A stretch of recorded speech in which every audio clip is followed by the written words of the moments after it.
Okay.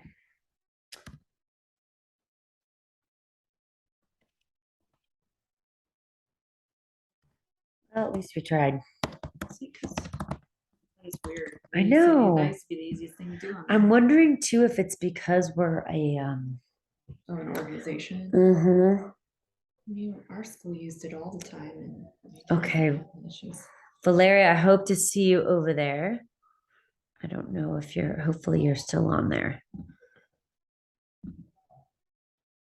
Yay, good.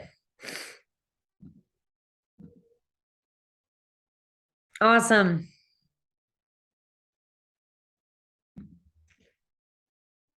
Okay, I'm getting off the Zoom or Google Meet. Okay, Valeria and Jana. Am I okay? I appreciate your patience as we navigate this. Okay. And then there was yeah, the one person who couldn't come we're recording for. So awesome. Can you hear me, Jana? Yeah. Okay, awesome. And Valeria is connecting, it looks like. Yay. Thank you, thank you, thank you. All right, it looks like we are recording. Let me just double, triple check. Yes, we are. Okay. Thank you. I thought Google Meet it used to let me record all the time. So I'm sorry. I apologize. Okay. Cool, cool. Well, let's see. So, first of all, let's kind of get to know each other a little better. Um, I'm not gonna dive in right now. Actually, I'm gonna stop sharing my screen so we can actually see your faces. Yeah. Okay. So what am I doing? There we go. Okay. So oh no, you can't hear me, Valeria. Sugar. Uh-oh. Okay.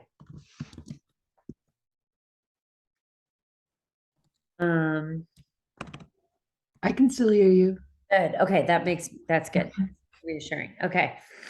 Sweet. Well, I will type this in the chat, but I'd love for you all to just share your name, your preferred pronouns, what language you're teaching, and what you're most excited about as far as teaching goes. And if you feel like sharing like something fun about yourself, like I have 5 dogs or something like that, or something interesting. So I'll write that in the chat so that we can be clear. So name, pronouns, language that you're teaching, your what else did I say? Something fun about you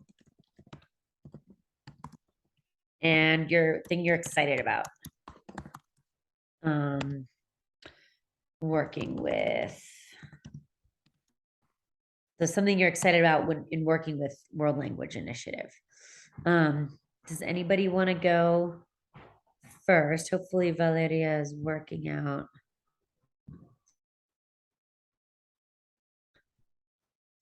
Um, okay. Hopefully you're working out the audio, Valeria, and you, or maybe you can hear me. Let me know if you can hear me. I can go ahead. Yay, that'd be awesome. Thank Give you. it a shot. Hi, my name's Jana. My pronouns are she, her. I'm teaching an adult Spanish online class. It's at like an 11 a.m. slot, which is early for adult, but it seems like a lot of people signed up, so that's cool. This is my first season. I think, is that common to everyone in this meeting? Yeah. Okay, got it. Yeah. Yeah, I am probably most excited to start teaching a little just because I want to get more connected with that part of our community, and it's like growing so much here that yeah, it's gonna be really cool to talk with some people that are interested in connecting with like the new people in Montana. So Awesome. something fun about me, I guess I um I'm an avid skier, so I'm really looking forward to the coming months here. The mountain's got just like a trace amount of snow on her at the moment. I live in Big Sky, very close to that resort. So that's it for me. Nice. Thanks for going first. Yeah, sure. Awesome. Do you feel like sharing? Sure. So my name's Emily. I will be teaching French. Well, thank you. I have the list here. My preferred pronouns are she, her. Something fun about me. I don't know if it's fun, but I did just move here, so Awesome. I'm exploring it with like people I'm helping at work. So that's really fun. Awesome.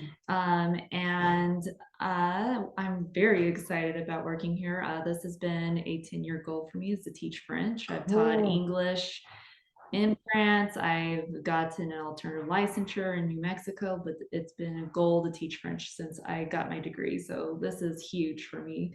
So I'm very excited. Oh, cool. That's awesome. Nice.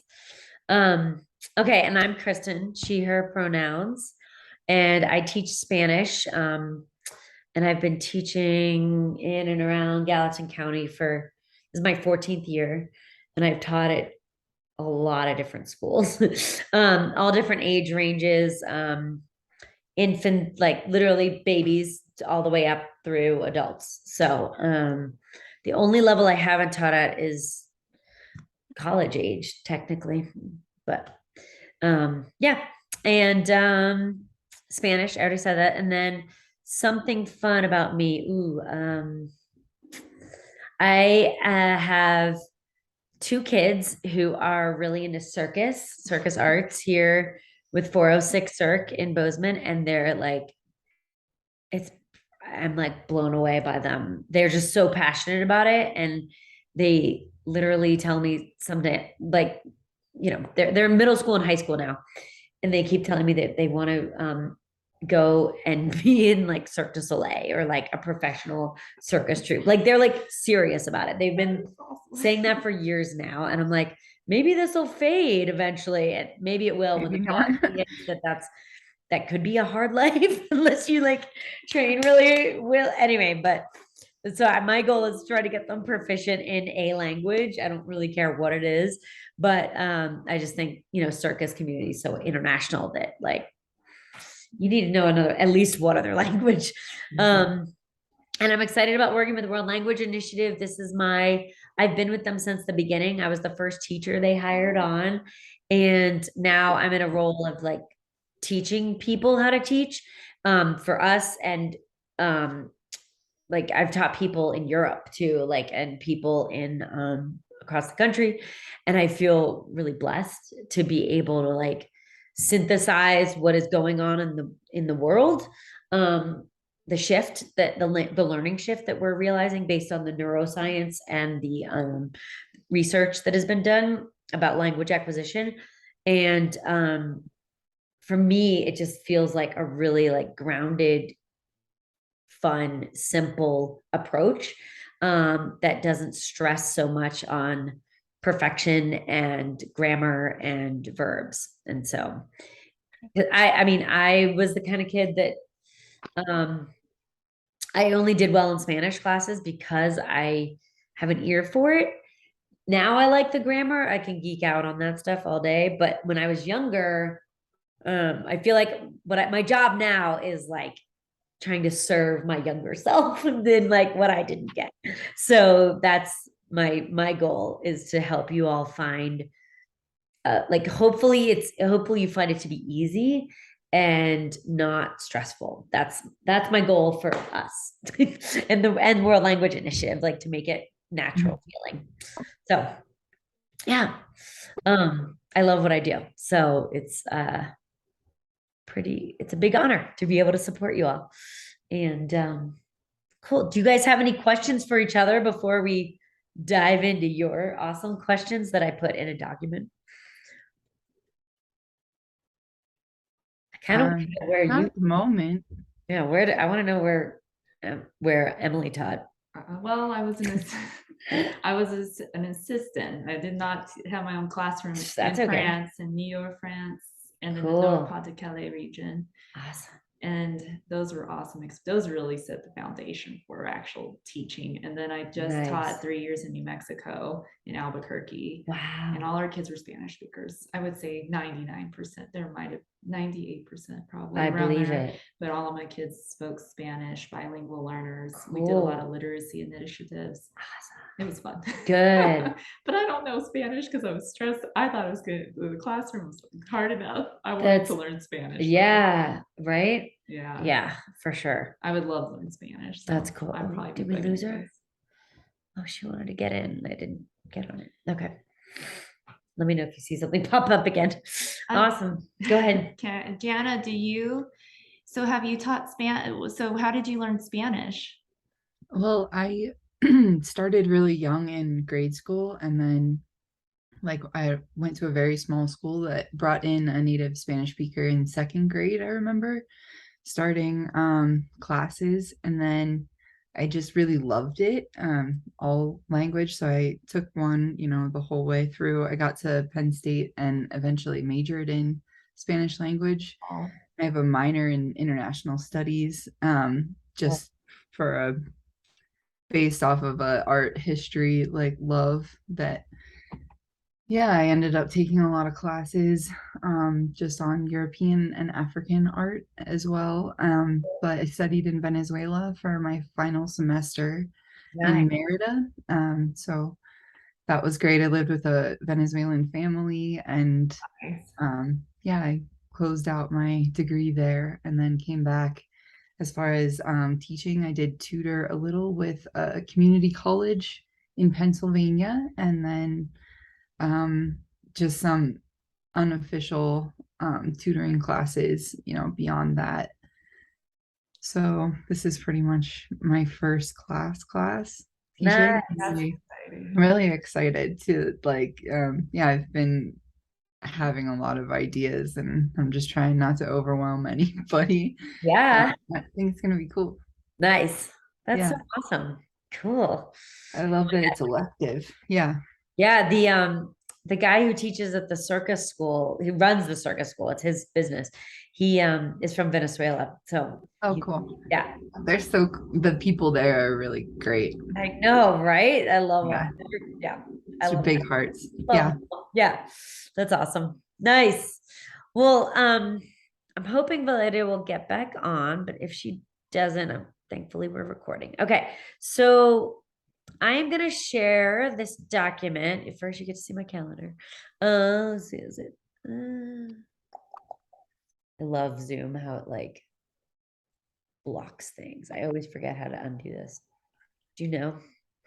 I mean, I thought I was very confident. Apparently, they changed everything. I know they do. And then it's like, here it is. What do we want? Oh, okay. I got it. Okay. Thank goodness.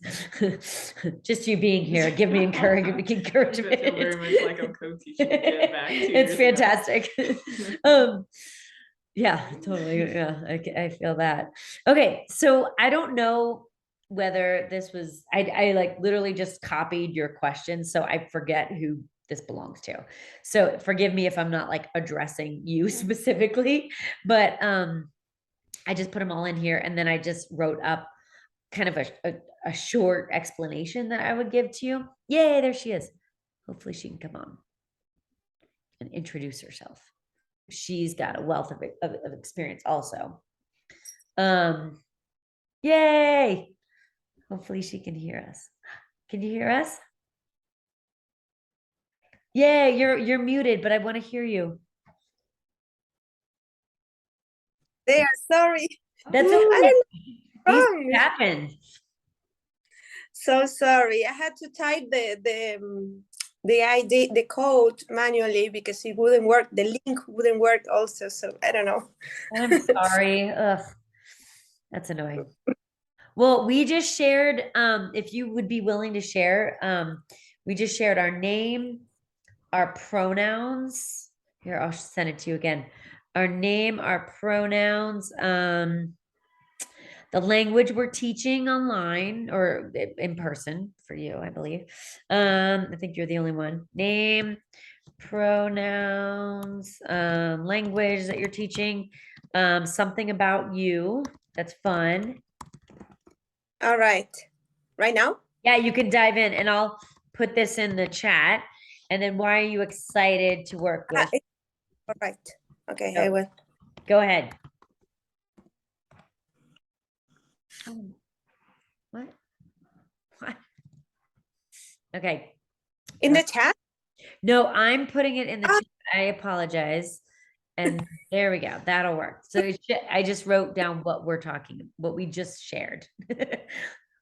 All right. Sorry. So if you want, I can tell you right Yes, now. please. Something. Okay. I was about to type everything. No, you're Okay, great. I'm Valeria. You can call me Val if that's easier for you. My pronouns are she, her, and I'm teaching Spanish. I live in Argentina, so my native language is Spanish. And what else? Something about me that's fun. I enjoy teaching a lot, being surrounded by people, being around people. So these opportunities sounded like awesome. I really wanted to teach adults. I haven't taught adult groups in a while, so I usually teach kindergarten. So this was completely different, and I remember it was fun, but I haven't done it in a while. So really, really excited to share experiences with my new students. That's awesome. I forgot you taught kindergarten. That's right. Yes, I do. Val and I met earlier this year, like in January or February, right? Online. Yes. And yeah, and I was just impressed. I was like, oh, and then your class didn't fill, and we were like, no. Yes, it was such a pity. Really, I was so excited, but well, I got another chance now. Yay. And your class filled this time for sure, right? Yes, I know the Good. Tuesday class. Yes, Good. about it. Cool. Thank you. We're gonna need your youthful like experience with kindergarten. Adults are the same. I'm content. I know they like it a lot too. Yeah, They want to play. They actually do. Their inner child is like begging for it. I know. True. Mine is, at least. I guess I can only speak for myself. I know too. Nice. Did okay, cool. And then yeah, you answered all the questions. You rocked it. Nice. Thank you. Thank you. Thank you. All right. So again, I said this, I think, before you got on, Val, but Jana, Emily, and Elle, who's not here, and you, I believe, hopefully all were able to submit questions if you had them. If for some reason something pops up while we're speaking, just pause me. I'm just gonna like keep going. And I really want to know what you think, because for some people, this is a big mind shift, like the way that I'm encouraging people to teach. I'm guessing very different than what you experienced in France, maybe in Venezuela, also, maybe different from Argentina. I don't know. I can't, but I could be wrong. So I'm a part of a movement of teachers who are really basing all of their teaching around the most recent research on what the brain does and how we acquire languages. And so all of this stems from that. And so again, if this is like hard for your brain to understand, don't worry, you're not alone. But we'll understand it together. And I'm here to help you. I love supporting teachers in trying to problem solve this new world. And again, it may not be new for any of you, right? Like that's fine too. But I'm hoping to inspire you to be creative and playful and just like to be yourselves, because that's what's best. So the first question was, what are the expectations? So we for a variety of reasons, we have not clearly defined expectations. Here's why. One, we sometimes get teachers that have zero experience. They just know the language. And so it's a huge ask for us to be like, you must do this, this, and this, right? Because it's, pedagogically speaking, it takes forever to get to feel confident in a class. I think honestly, this is my 14th year teaching, and I still am learning all the time. So be okay with making mistakes. Be okay asking for help.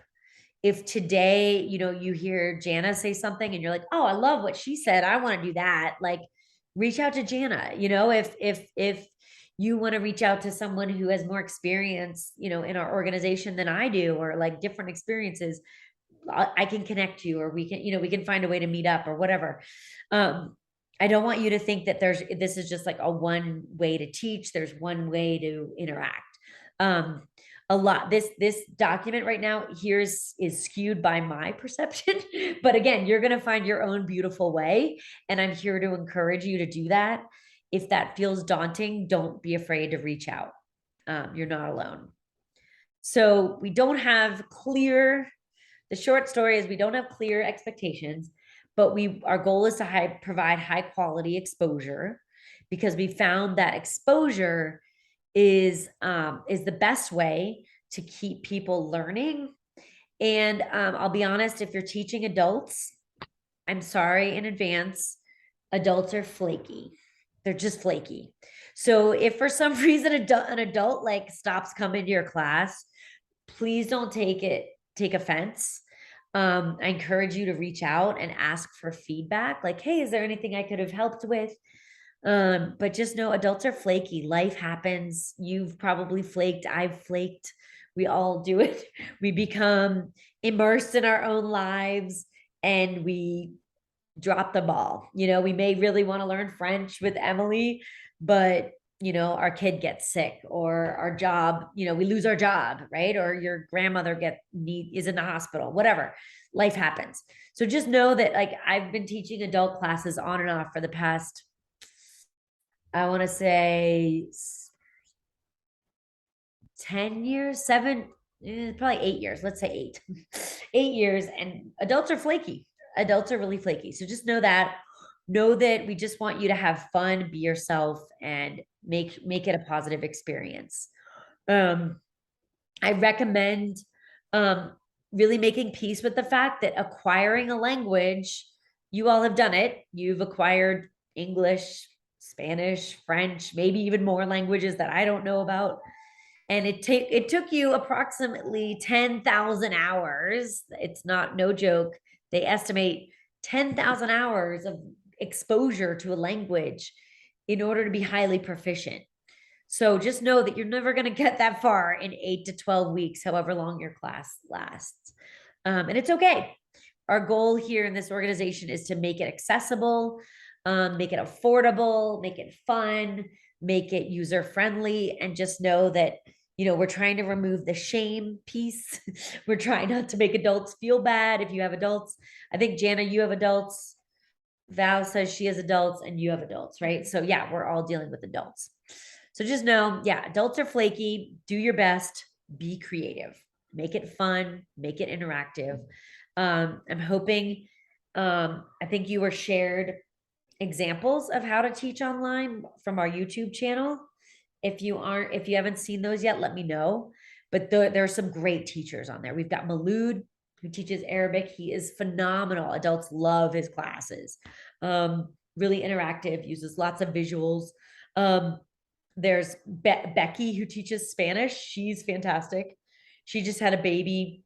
I highly recommend watching those two. I highly recommend watching, I think there's some videos from Ying. She's a Mandarin coach. She's an amazingly creative teacher as well. And teaching Arabic and Mandarin online, as you can imagine, are really difficult to English speakers, because we as Americans tend to think, I can't learn another language. So they're really fun, and they do a really good job of staying, like, using target language, but also giving the English to support the learner, so they understand you. The goal is that they understand you. If they don't understand you, then they're not going to learn. So does anybody have any questions about that first question? I don't want to go too fast, but I don't want to drag along. I have a question. Yeah. Maybe it's related to my students. I would like to know whether they speak English only, or whether the class should be run in Spanish only. Yeah, so when I teach online, usually no matter where they're from, I speak only in Spanish as much as possible. Um, even if they're from Germany. Because I can, well, that's an exaggeration actually. I've never had anybody in my classes that are German speakers. So let's be real. Most of the people that sign up for our classes speak English. I don't want to, we might get the rogue Swahili speaker, maybe, I don't know. But in general, you can count on the fact that like if you stay in the target language and you speak slowly and you use visuals, you're good. Like just check their comprehension. I do that a lot. I tried, or I'll give them English every now and then if I know that they're mostly English speakers. So yeah, does that answer your question, Val? Yes. I just wanted to make sure that I wouldn't scare my students at Oh, first. yeah, speak Um, slowly so they can hear your beautiful accent, and then they'll be more likely to replicate it on their own. all right. But yeah, please speak Spanish. You will not scare them. Just, I would ask them constantly. I'm not always as good about this. So if you watch some of my videos, you can see me messing up. But in an ideal world, if I was like on point, I would be asking them to write in the chat anytime they're confused, anytime I want to check their comprehension. Like, what did I just say? You know, have them check in the chat, or you can, yeah, there's other tools we can show you, but check comprehension a lot. Speak slowly. I do a thing where I say, I'll say a word or a phrase or Spanish. I'll be like, yo quiero comer chocolate. And then I'll say en inglés, uno, dos, tres. And then they translate back to me in English.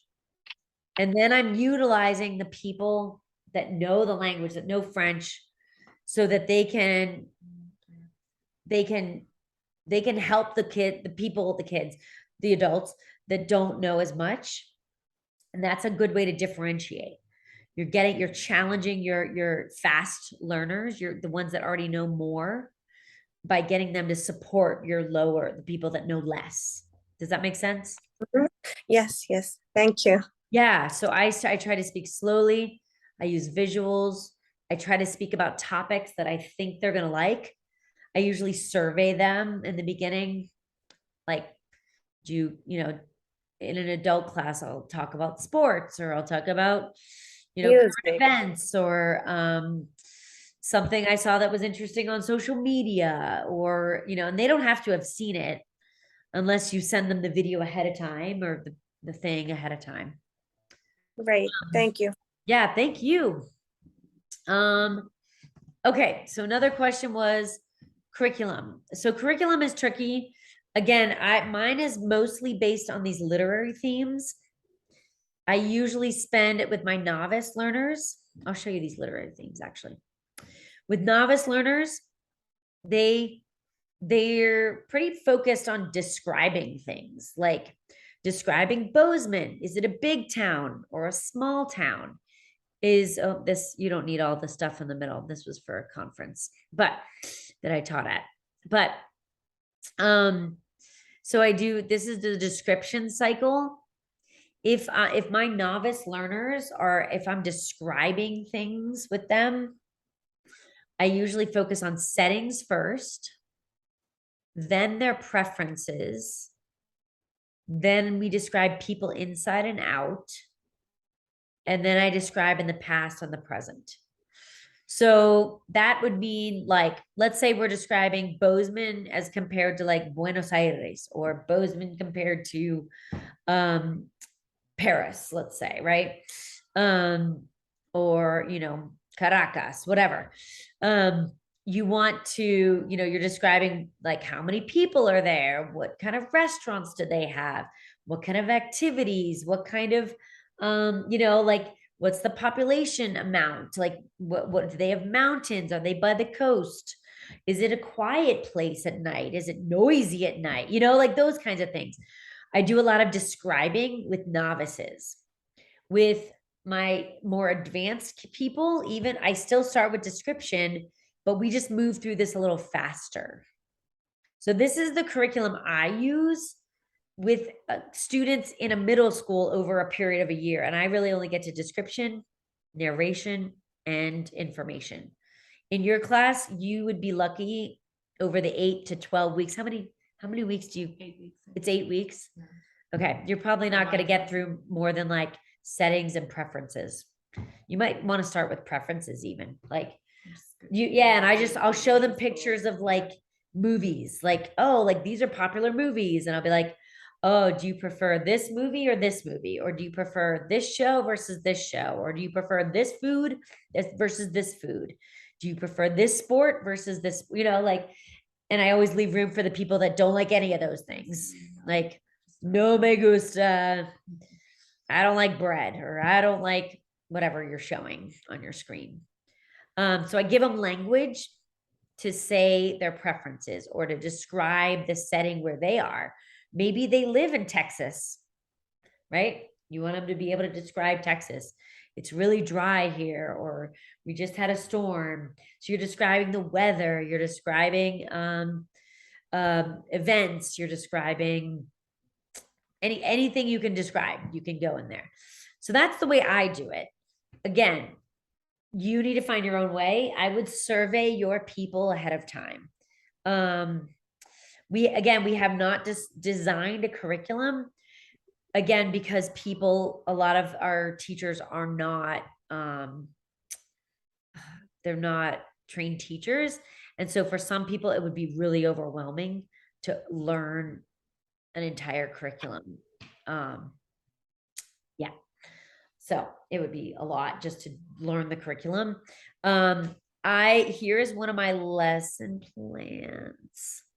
So if I go back here to the frequently asked question, I meant to share this with you so you can look at it later. I'll send it in an email too.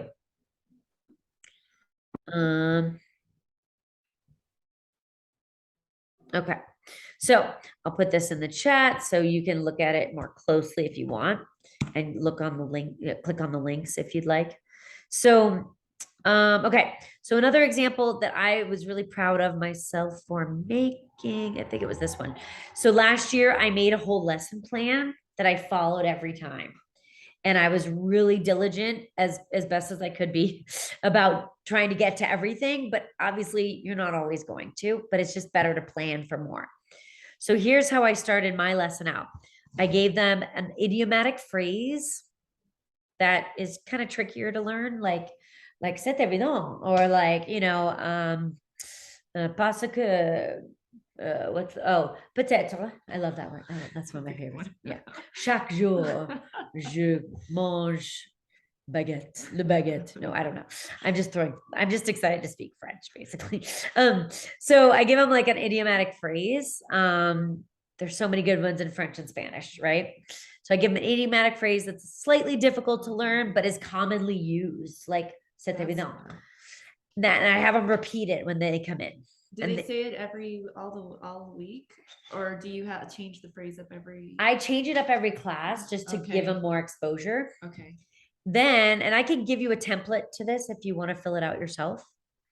And then I do a brief meditation to kind of calm everyone's nerves. I find everybody just like needs to calm down. We all need to calm down, myself included. And I have them breathe. I'll just say, inhala, exhala. If you progress through my lesson plan here, you'll see I do some different things. Like we shake off the negative and we keep the positive. Sacudirse lo negativo y quedarse con lo positivo. We shake it off and keep the good stuff. So that it's different every time. And then I clearly state my goal. Okay. By the end of class, you will be able to blank. So I said, and this one, it was, I will be able to respond to preferences of other people. Respond about, like, so I gave them true, false questions at the end, I think, or incorrecto, correcto. That's what I did at the end. So I would say, Jana likes apples, yes or no, if we spoke about what Jana likes, right? If they're more intermediate, they can say more. You can say, you can get them to explain why it's correct, why it's not, things like that. And then, so I clearly state my goal, and I put that in here in the frequently asked questions later on. I'll get to that later. I'll focus on this. So I'll show you, but I gave you some ideas for some goals. And then every day we read our class goal, which is right here, in Spanish and in English. And then we talked briefly about gender neutral pronouns. And we did like a quick reading and translation. That was it for my reading, because they're novices, they're babies. I call them babies on purpose because they're literally babies. I'm gonna treat them like babies. If they talk about the table in the classroom where are you gonna be in here? I think so, yeah. Yeah, you're gonna be like, this is the table, Yeah. le table. Yeah. And you're like, le table est grand ou petit, whatever. Got it. And you're just like asking them simple questions about what is on the screen or what is in front of them. That's obvious that they can answer. You want to build their confidence. Because it's really vulnerable to learn a language. You've done it. So you're just trying to build their confidence. Then the game I played was about preferences. So like, I think what my game was, if I can pull it up, I will. Oh, it was like, would you rather? I played would you rather. I can share it with you. Don't let me forget. It's really easy. You can translate to French. No, 2 minutes if you want. Anyway, and then I ask them questions about what we just talked about. So true, false questions, correcto, incorrecto. And then we wrote up a summary of what we did. They told me what we did. I wrote it up in Spanish, and then I added English because, again, they're babies. So this is something they had to read at home. This is like the only homework I ever give them, if I give them that. But we read it out loud in Spanish and in English. That's my lesson plan. Like, it's pretty simple, and I just repeat it, so it becomes familiar. So there's a little bit of checkpoint in there. Like, I'm checking, did you understand me? They're seeing the written language regularly by read. And then next class, when we go to read, right here, the reading, we read the last page. So we read that part in Spanish and in English again. So it's a review. Do you guys have any questions about any of this?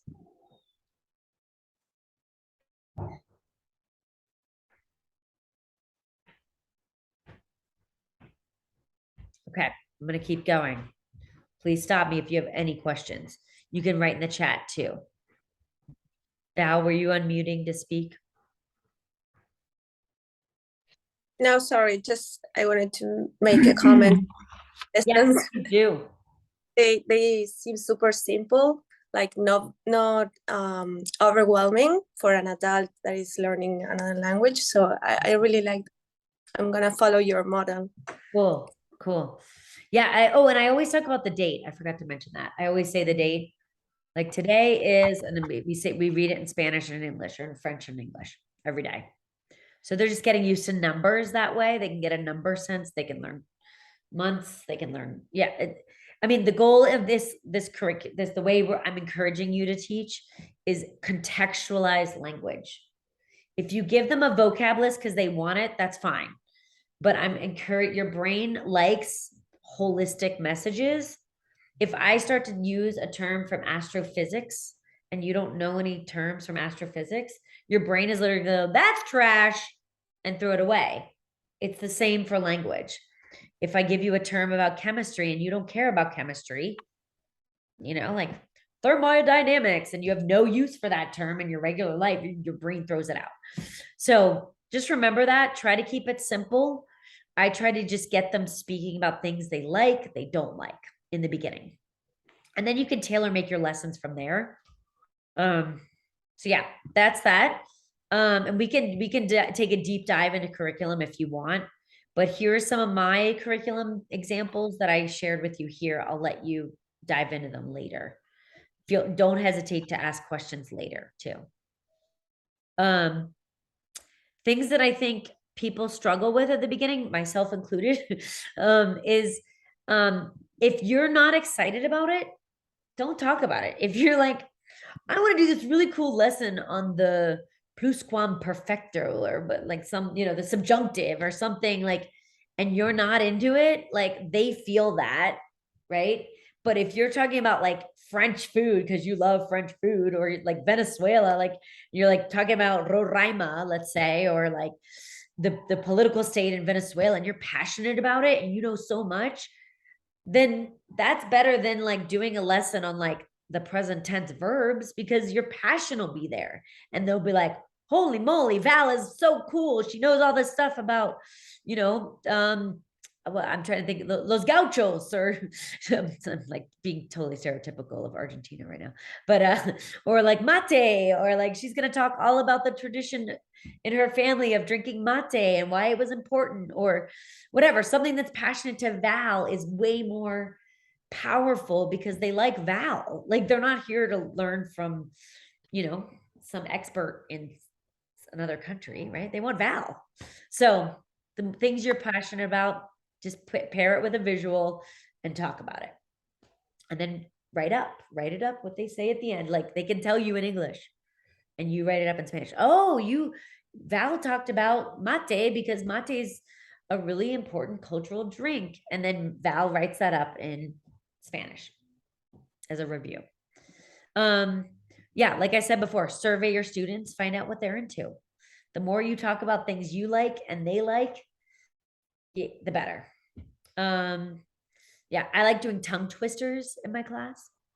They're kind of fun and it gets them speaking in a really goofy way, and it helps them like shed their fears, I think, a little bit. I highly recommend avoiding grammar and verb conjugation and all that. They found it makes us self-conscious. When I go to speak French, I'm learning it on Duolingo. There's a small part of me, because they tend to focus on grammar and being perfect. There's a small part of me that's like, is it this or that or that? And like, I know I'm gonna mess it up. I'm a baby in the language. I'm gonna mess it up. I just need to be okay with that. And I wish I had a teacher like Emily who's going to help me with that, right? So grammar, they found, has made you more slow in learning the language, sadly. Grammar, in my opinion, should really only be for people who are linguists, becoming linguists. Like they're going to analyze the grammar and that's their jam, right? I don't need to know the grammar to speak perfect Mandarin. I don't need to know the grammar in Russian. I had my best teacher, one of my best teachers I've ever had was a Russian teacher. I had her for 8 hours over the course of a week showing me how to do this style of teaching. I knew nothing about grammar, but I could speak some Russian by the end of those 8 hours that I had over the course of the week. And I was like, this is cool. I can like get myself in a little bit of trouble. I can say I want to buy a horse in Russian. That's the one thing that stuck with me. But anyway, hopefully you'll talk about more relevant things. But it was fun and I could speak a little bit, and I felt really proud because she repeated these phrases over and over again. She used what we call high frequency words. High frequency word lists. I'll put a link in here. I need to make notes for myself. What did I say? I was going to share my slideshow and high frequency words. So I'll put that in there. High frequency word lists are your friend. High frequency word. I'm just making notes for myself here so I remember. And then I had a slideshow about would you rather. So it was like, would you rather go to the store, or would you rather order something online? Would you rather be an artist or an actor? Like those kinds of things. Would you share the lesson plan breakdown? Yeah. Oh, as thank you. well. That too. Thank you. That's totally it. Yes. Lesson breakdown. I use a thing called Canva that you may have seen. And if you have an affiliation with a school like MSU, or you can get it for free. And it's great. I love Canva. It gives you visuals. I can literally do a whole lesson on Canva. I love it so much. I was just tutoring a kid just now, and he loves playing with the visuals. I'm like, ¿Dónde está el cuy? Like, ¿cuál cuy quieres? There's like a whole list of like images of a guinea pig, because we did a story about Peru. And he was like, I want this cuy. And I'm like, okay, cool. Like now he knows the word for cuy, and it's like stuck in his brain because we're visual people. So, okay. So lesson breakdown. I'll do a Canva thing. I'll send you my Canva info. Okay. You will know you're successful by setting clear goals. So at the students really feel proud if they're like, okay, by the end of class, I know I need to respond to the questions that Jana is asking me in true, false, cierto, falso. I just do thumbs up, thumbs down. Or they can write it in the chat, cierto, falso. You can have them nod or shake their head, whatever you want. You could give them a sentence to finish, like a sentence starter. Like, let's say your sentence starter is, I prefer blank. Let's say you want them to finish that sentence.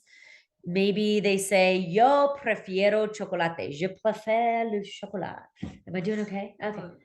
Oh, good. Okay. I want to learn French so bad. Okay. So, like, you can give them a sentence to build their confidence. Like, I can say this, or I can write this.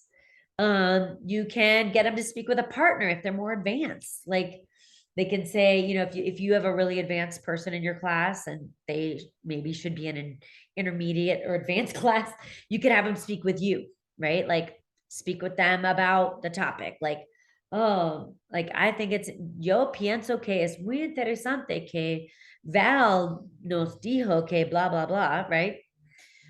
You want them to just, by the end of class, they should be able to do something. By the end of class, you will be able to speak about class preferences.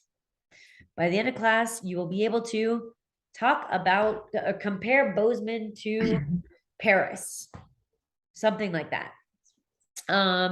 Even if it's simple sentences, build their confidence, give them a way to feel like they can do it.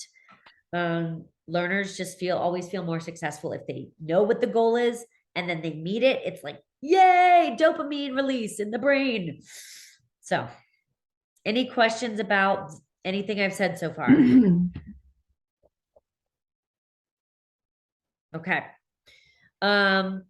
The most common obstacle I found is that adults think they need grammar. If they happen to come to Jana's class with a grammatical question, Jana should answer it in English if needed, and then move on.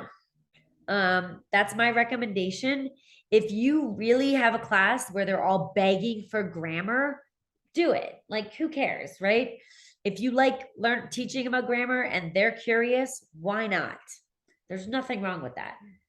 But I'm really trying to encourage you to not make that your primary goal, just because the research has shown pretty clearly that infants in any language they're learning, when they learn to speak, they don't need the grammar. They speak just fine, right? They can communicate. Our goal is communication in our classes. So the approach I use is called the communicative language teaching approach. And it gives the students tasks, I would call them. I think he calls them tasks. Tasks to complete. That's why the goals are really clear. Grammar can be part of that, but it's not necessary. Again, I encourage them to,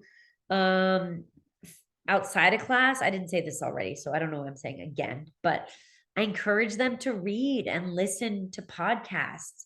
Duolingo has a fantastic French and Spanish podcast that I love and I assign to my students. because it's a little bit of French, a little bit of English, and it's not like a direct translation of the French. It's a continuation of the story. So your brain has to do processing. It's not just like, I'm going to spoon feed you. It's like it keeps going with the story so that you get overall, you might miss chunks, but you're going to get it. And you start easing into listening to a language. And it's beautiful. The stories are relevant. They're current. They're interesting. I love it. I love it. They're great. The podcasts in Spanish and French are just out of this world great. I have them speak a little bit a day just by saying the password I said at the beginning, but I don't put pressure on them. If they're like muted on Zoom or they're quiet in your classroom, I don't put pressure. It's totally up to them. Some people want to speak and they're convinced that's the only way to learn. It's not. They've done studies on this. Kids that like were immersed in, like, let's say they moved to Japan after living in Russia their whole life, let's say. And at home, so they moved to Japan, right? Parents are still speaking Russian in the house, probably, right? The kid is going to pretty quickly pick up that Russian is the way to go in their normal life because they're immersed in their Russian culture, Russian schools, maybe. They pretty quickly switch over. They start messing it up. That's fine. They're learning. And then they're still able to speak Japanese. They're just not going to do it readily. It's okay. As long as parents keep speaking to them in Japanese, or I'm sorry, in Russian. I got mixed up where I put them, but you get the point. If the parents, wherever they are, speak the main language, the home language, the kid will retain that and will be able to speak that language if they return to that country where it's the dominant language. So they've done studies on this. It's like brilliant. Our brains are fantastic. So they don't need to speak the language to progress. Hearing it and reading it are really the most important. Yeah, I would say again, the main things I would like for you to focus on, but don't stress yourself out. Be yourself first. Be you. So if I want you to walk away with anything, just be you. Have fun. Talk about what you and they are into. And then just know speaking, listening and reading are the way. Listening and reading are key. And then encourage them to do stuff outside of class.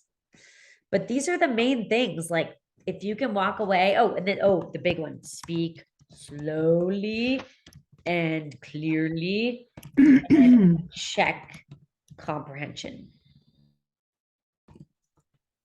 I literally have them do a direct translation probably 100 times per class. I had somebody come in and tally for me one day.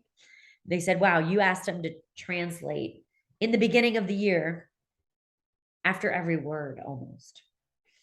And then little by little, I can build their confidence and add on. I mean, this took me years to master, so don't put pressure on yourself. But if you speak slowly and clearly and you check comprehension, you will be amazing. But I would say in this order, these are the things to focus on. Yeah, checking comprehension has changed my world. And it's given me pause to be like, wait, are they understanding me? Oh, they are. Cool. We can keep going. If they're not, feel free to say it in English. It's okay. Yeah, so I answer all of the rest of the questions, but I know we're almost out of time. So do you all have any questions based on anything we've said so far? And we can set up another meeting if this is not enough for you to feel prepared. But I really recommend watching other teachers do it.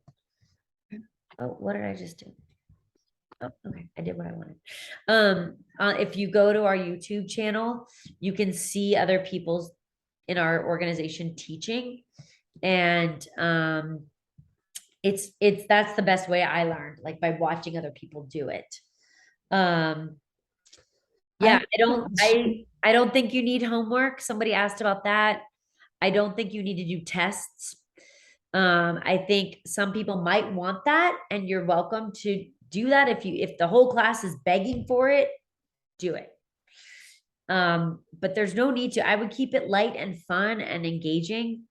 And just know that if you do homework, adults will only 50% of the class will do it if you're lucky.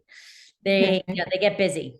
So Jana, did you have a question and I interrupted you? Yeah, two pieces. Whenever you're speaking in a beginner class, do you try to stay only working in present tense, or do you try Good to question. say something like more conversational things like I'm going to, and like let them know how to Yeah. say that? Because that's sounds like more of what you're putting down as far as not Yeah. Don't limit right. yourself. I Okay. use the subjunctive, I use the future, I use the conditional, I use the past, whatever is relevant. Like imagine you're talking to a baby. Like you're going to talk about what, like they've done studies on this. Again, like when we talk to babies, we don't just say I walk, you walk. Like we don't just say stay in the present. We said, "Oh, remember yesterday we went to the zoo. You liked the penguins." Like that's in the past, right? Right. Or Yeah. you could say, tomorrow, baby, we're going to do, we're going to explore the mall. I don't know. Or we're going to Right. grandma's house or whatever. And you're using the present, the past, the future. Oh, would you rather have this conditional? Or would you rather have this? And you say, you always say, watch out. That's subjunctive. Like we say that we use all of these verb tenses with babies. So just do what comes to your brain, and just if you're speaking slowly and clearly and you're checking their comprehension, and then for your visual learners, they're seeing the words that you're using. They're seeing, like sometimes I literally just do a class where I do this. Let me show you. I did it earlier. So my kid that I just tutored earlier, let me see if I can find it. I may not be able to find it very quickly, but I literally just like, he told me about his first week in high school. I just typed it up. He spoke almost entirely in English. I just typed it up in Spanish. And then I asked him questions like, oh, ¿tú fuiste a la clase de matemáticas? Lunes, pero no martes. ¿Por qué? Like, and then he says, oh, because we had an assembly. Oh, tú tenías una, like whatever. I just type it all up, and then we go back and read it in Spanish and read it in English. And that visual piece is critical. You could do a lot with that. Sometimes I just sit there and ask like random questions in adult classes. I'll be like, oh, what did, like, I'll do a weekend chat. That's a thing. It's an activity you can do. What did you do this weekend? And then they can write in the chat, and you translate to your target language, Spanish or French, or you write it on the board, or you type it up in a document that they get later, or on their phones. But I have them copy writing. They've done studies on this. I have them copy exactly what I'm writing. As long as they know what it says, what it means, you're good. Like it's going in 3 different ways: through your hand, your eyes, and your ears. So yeah. And the more you can, I also like to get people moving a lot too. I could do a whole thing on that. Movement is critical. So I play games with them like rock, paper, scissors, shoot, like uno, dos, tres, dale. Un, deux, trois. How do you say go? Ale. Allez. Oh, I knew that. Un, deux, trois, allez. Un, deux, trois, allez. And then you can play rock, paper, scissors as a brain break, or get them up and walking. Yeah. Because if they're sitting here and they're yawning, they need to move. Like sometimes I just do commands. Stand up, sit down. Stand up, sit down. Stand up, jump 3 times. Like I do that. I literally do that just to get the blood flowing for adults, because they want to play also. So yeah. And if you're in Bozeman, I know you aren't, Val, but you can always come watch one of my classes. You're always welcome if that'll help you. I do movement every day in my classes because the kids sit too much, I feel like. they need to move. I needed to move. So, yeah, I would say in this order. And if you could do movement too, I'm adding more to the list. Movement is key. Little movement things that I do are like hand clapping games. Chocolat, 4-syllable words. Chocolat, crocodile. Is that a word? A crocodile? Oh yeah, I think that's right. Yeah, or in that's Spanish, cocodrilo. I do cocodrilo, and I make the snout, and then we do cocodri, cocolo, lo, cocodri, cocolo, cocodrilo, and the connection with their other someone else's hands, at least in your case, is a very human thing. Like we need human connection in language. Anyway, I could go on and on for days, but yeah, you're always welcome to observe a class, Val. If you ever want to zoom into one of my classes, you're always welcome. If you all want to observe each other and give feedback, I highly recommend that. If we have another teacher named Gabby, who's fantastic, a Spanish teacher. We have another teacher, yeah, Ying and Malud are great to watch. So there's a lot of opportunities. The more you watch good teaching, the more you will embody it, I feel like. Right. Yeah. Thanks. Yeah. If you guys have anything, maybe I'll make it so you can share your tips here. So you can edit it. I'll share with each one of you. Okay. So that you can edit it. And then so we got Val. And then we got Jana. Oh, I missed you. There you are. Is that you? Yeah, that's it. Perfect. Okay. And then Emily, is this you? Okay. So you guys can edit and share tips that you have or links you find. I found too that like if I have people that are really into grammar, I just share for Spanish people. I just share one website and I'm like, oh, go look it up on there. And then the website can teach them the grammar if they're curious about it. But I don't want to waste my time. I have literally found it for myself to have slowed down my ability to communicate. I was taught with a grammar-based method. And then when I went to live in Spain with my host family, I thought I was so amazing and taken like 12 years of Spanish. I was like, I'm like so good. And then I got there and I was like, oh my God, there's so many things I can't say because I was too busy thinking of like conjugating the verbs. And now I've fully immersed myself into listening to Spanish and reading it to improve my own Spanish. And it's like I took a proficiency exam recently and I'm like, oh, finally like I think I've tested like advanced mid and I was like praise be because like I was stuck in the intermediate realm forever. So yeah, listening and reading is the key. Finding like if you Spanish, Val and Jana, have you ever seen the Lupa app? It's so good. It's really good. The Lupa app is my favorite. It'll translate words. You can slow down and speed up the speakers. It's amazing. So the Lupa app for Spanish. I'm sure there's something like that in French too. I just haven't found it yet. I think I've seen maybe something. Yeah. A long time ago. Oh, there's another one good. LingQ has French and Spanish. LingQ app is a really good one. And it has podcasts, it has music, and it quizzes you on it. So you get like the learner feels like they're gaining. It's really good. So do you all have any questions before we depart? I know I just like, bleh. It's a lot. It's like 14 years of teaching, 13 in yeah.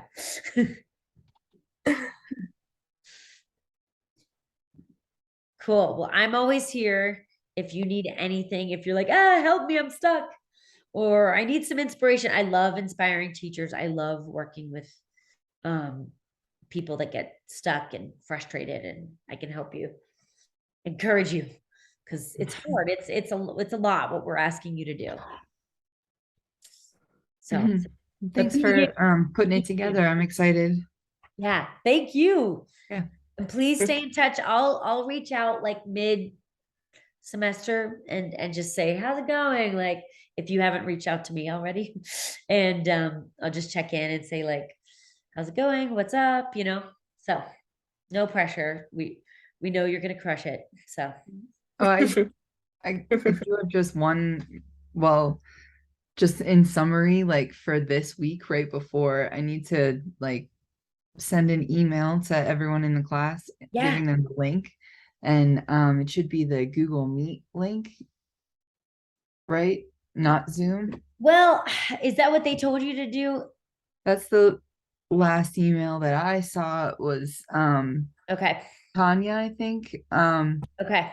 sent something that said we were going to use Google Meet, Yeah. but then it was actually a Zoom link anyway. So I was a little confused about which one of those should be. And then, like, whenever we decide what we're using, I'm just creating that as a host, right? Yeah. So my understanding is yes, we're using Google Meets, but if they want you to record, I don't know. We can try it out if you ever want to meet with me privately. You and I can play around with it. But Okay. it is frustrating because it's like, I didn't, I mean, in the past, we used to record all of our classes and put them on a YouTube channel, so that people that missed the class could see it. But yeah. I don't know. You may want to ask her about that. That's new to me. I didn't. And Okay. I'll clarify with her about like yeah, the technical way to make it happen yeah, here. Okay. yeah. Those are a lot of good info though. Thank you. Yeah, thank you, Jana. I hope everything goes well for all of you. It's Yeah, me yeah, too. have fun. I know you'll crush it. Thanks, guys. All right, we'll talk soon. Have a Yeah, good and night. Val, Oh, Jana, and Emily, on Saturday, I'm gonna be hosting a meeting here in the Emerson if you can come or on Zoom. And I encourage you to come if you can. And we're just gonna be talking about how to differentiate, like if you have those people that are really they know a lot of Spanish or French, and you're like, oh, they're in the beginner class, they should be in the higher, ways that you can encourage them to do more and grow on their own. And then we're also going to be talking about leveling students. Like if you have a student in your class who's like, I don't know what level I should be in, like I'm going to talk about that, and how to place them. We have a rubric that we use that, like, ideally they should be assessing themselves so that you're not on the hook, like, because it's doing proficiency based leveling of students is so hard, and I've been doing it for years and I still don't feel that great about it. So I try to like be like, here's the rubric, you decide, like, so It's a confidence thing too, in that if they're out of context, they could feel exactly. Yeah, I can see that. Yeah. So we'll be talking about that on Saturday. Feel free to come or tune into the Zoom link. I think I sent you guys the invitation. Yeah. There. Yes. Thank you. yeah, You I get saw it paid, you too. get paid to come tonight, obviously, and yeah. Do you all know how to log your hours too? No. Okay. No, I saw the link somewhere probably. Yeah, I think I put it in one of the emails, but I can link that too. I'll make a note for myself to Okay. link that in there so it's clear and you have one place to go to. Where were my notes? I was just a little confused because there was that contract that had like X dollars per hour, and then like that's how much you'll get paid. So I thought it was like already decided. You didn't really have to Ooh, it could be. like change it up and log it every week. Online versus I- in person too. They switch Because it just said you get paid in like two times. Once in Yeah. November, I think, and then at the end. Yeah. So You gotta put in your paperwork. I too. think when you do, I don't quote me on this, that we're always like changing things. So I'm not always sure I get the right information. But I think when you come to a training, you have to submit your hours for that. But let me double check on that. That's elective person instructors Oh, okay. from what I was looking at, because I think they sent us two, one looked different from the other. because there's only a certain number that you can like do as well, right? Yeah, that's true. Yeah. And then one last thing, if you find that you found a really great, like you developed a really great thing, a great lesson plan, a great idea, something you want to teach everyone else, you can get paid to teach us how to do that thing. So just keep that on your radar, but no stress right now. I know that that's a big ask. So we always want to encourage people who felt like they did something well and they want to teach others. You can get paid to do that. So cool. Well, thank you. Thank you. I know we went way over, so I apologize. Thank you. Don't worry. Okay. You guys have a great night. Thank you. Stay in touch. Okay. Thanks. Hey, I Take will. care. Bye bye. Take care. Ciao. Ciao, ciao. Ciao, ciao.